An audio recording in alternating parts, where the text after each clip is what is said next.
For the past 2 decades, Doug Ryman has been living with the discomfort of an abdominal hernia. I was diagnosed with one when I went in for a physical, and that has been 20 years ago, but it's one of them deals where you just let it go and let it go because it wasn't bothering me. So that's where we ended up having basically an emergency instead of getting it taken care of.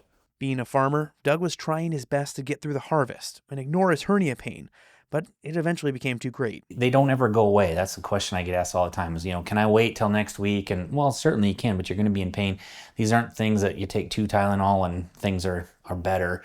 And that weakness in the muscle won't go away. And the only way to do that is with surgery. And so that's what we were really left with Doug is say, hey, this is what you've got. And the good news is we can fix it and we can get you in right away to do that. Fixing a hernia means stitching up a tear or hole in the abdominal muscles where tissue or organs have started poking through.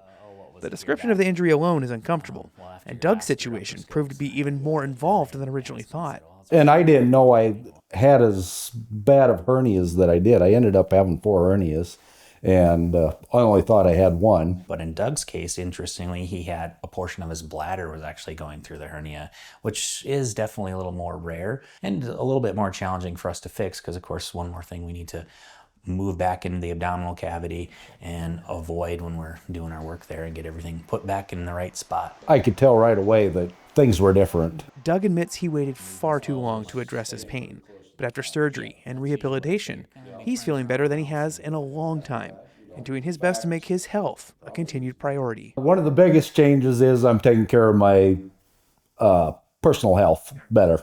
I ended up getting a personal doctor here in Pierre and going to make sure I get in for my yearly physicals and take care of myself. Yeah, Doug was pretty beat up. We got him fixed back up, and I think that's our big advantage here.